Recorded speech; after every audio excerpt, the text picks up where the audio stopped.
And we're back. Last night, President Donald Trump took a different approach while addressing the members of Congress. Instead of the usual aggressive rhetoric he's used on the campaign trail, the president used a light tone, leaving people to question the president's sincerity in light of many issues that the country now faces.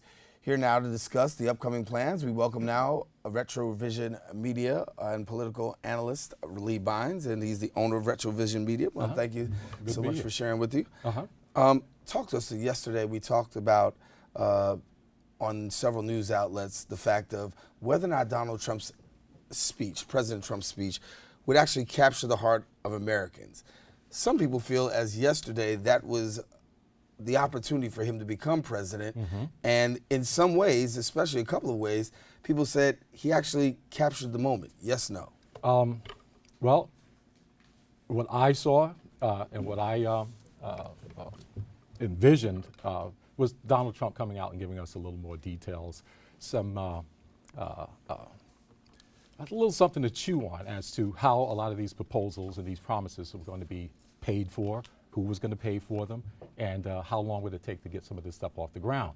Right now he's talking to, he broadened his message towards a larger audience in the country outside of just his base, but his base is looking for something to happen a little more immediate. His base, the people that actually put him in office, are the ones who are suffering the most, quite frankly, and they're looking for jobs. They're looking for an affordable health care, and none of those things were addressed with details, and something that we could actually dig into and say what's possible, what's just a promise, and what's something that's just pie in the sky. Let me stick on job creation. He did tout some deals he said made with a number of American companies producing new jobs, as well as deregulation that he proposes that will lead to job growth. Satisfactory, unsatisfactory? Unsatisfactory, and I don't want to, dump a lot of cold water on what he was trying to say last night, but the reality of it is that a lot of the jobs that he's promising to bring back to the country, manufacturing jobs, these are jobs that have been lost, not because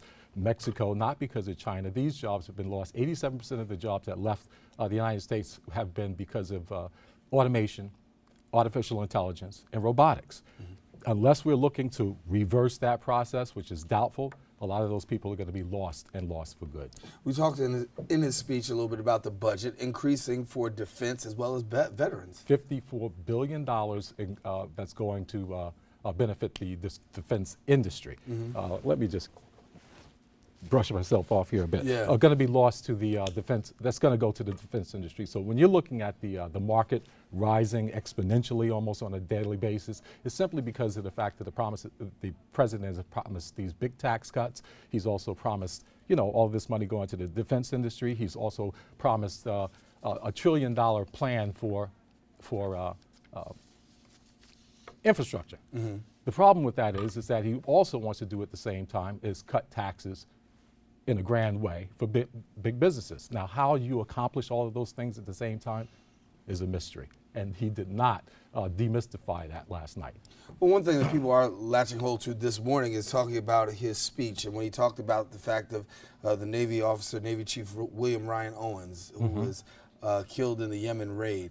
A lot of people said that was a moment when he became presidential, addressing his widow and saying that his memory is forever going to be etched in the hearts of Americans. And for all intents and purposes, somebody that's been criticized for not being presidential, being too aggressive, really quite somber in his address. Well, you know what? And the flip side of that argument is that this woman could have been just used as a tool, as was her husband. Now, this is from the standpoint of this woman's, this soldier's father is actually demanding an investigation as to what happened in this so-called successful raid. And until all of those questions are answered, as far as I'm concerned, the woman stood there, she was respectful for the event, she cried. He made a big deal out of it. The country is looking at it as though he looked presidential for the moment. But the reality of it is that until we get to the details of what happened to that man and whether or not we got the intelligence that we were going after, whether or not that operation was literally green-lighted over dinner, was wine being served, we don't know. So there's too much there to, and then this whole thing about the president looking presidential last night, the fact of the matter that the man was able to get up there, give a speech that he did not write, read it off of the teleprompter, and he didn't insult another country or step on his tongue, that is a very, very low bar. But with all due respect, all presidents don't write their speeches. So when you look at, addresses being given, they're usually done by speechwriters, and the president has some input. So I guess when we talk about President Trump's speech, some credit has to be given for him, at least for the tone in which was being given. Well, I would say this. He finally listened to someone. How long will this listening thing last is anybody's guess. Okay, let's go to immigration for a moment. Obviously, he talks a little bit about reinforcing the need for a detain and deport approach. And a lot of people said that when it looks at immigration the way that it's being looked upon now, still a lot of questions and still a lot of concerns on the hearts and minds of many people who are saying family members are going to be broken into.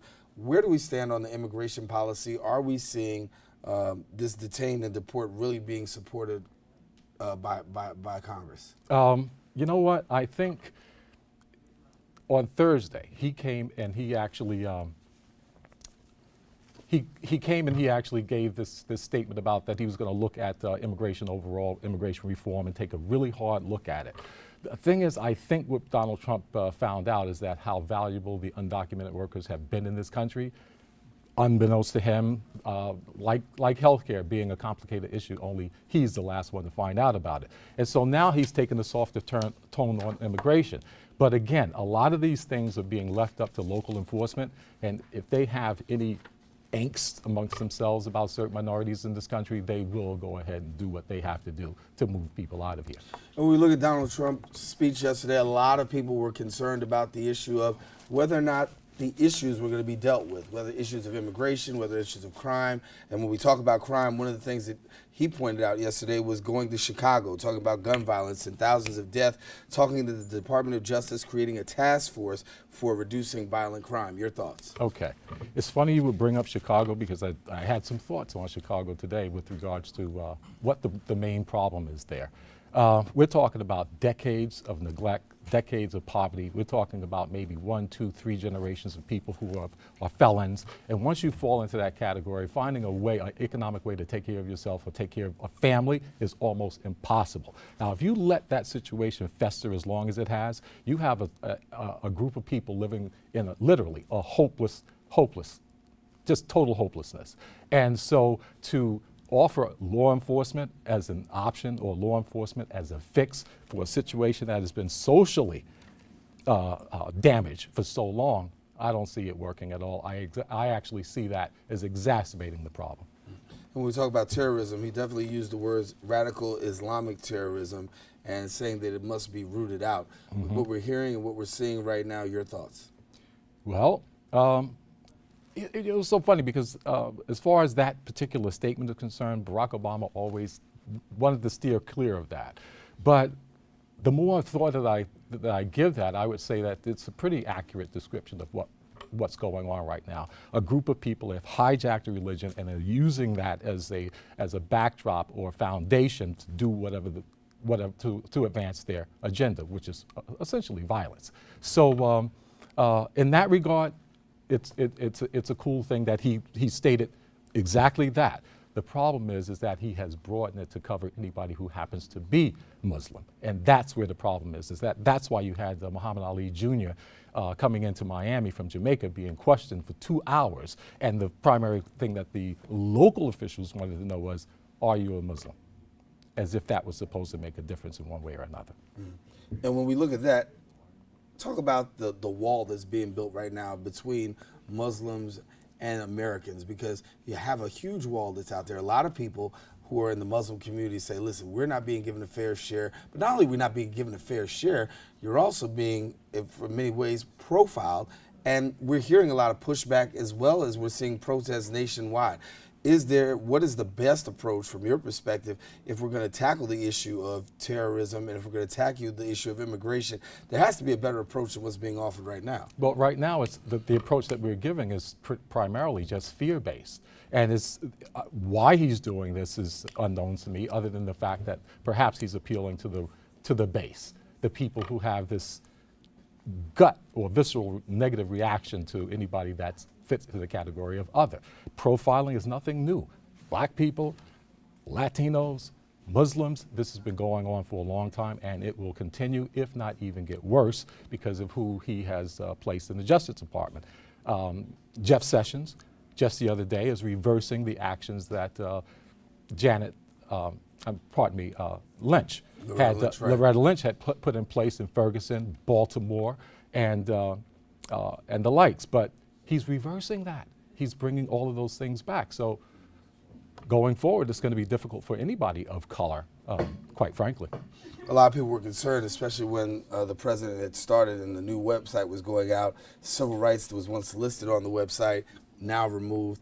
LGBTQ community, that was also removed, and also climate change. People said this is the reason why we're so concerned, because when we look at the president, his agenda doesn't seem to cater to any of those things. And given the fact that what we just talked about right now with Senator Jeff Sessions, agree, disagree, that civil rights is way off the table now. Let's put it this way. When was the last time any American of any stripe has ever gotten any additional rights? In other countries, education is a right. Healthcare is a right. We've only been seeing in the last 20, 30 years all of our rights being eroded. The right to privacy, you see.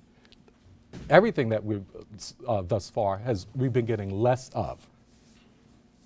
Lee Bynes, owner of Retrovisit Media and our political analyst here on Open, sharing a little bit about the president's address, and we thank him for sharing with us. Stay with us. Coming back, we're going to talk to a criminal defense attorney about some happenings right here in our borough. Don't go anywhere. We're coming right back right after this.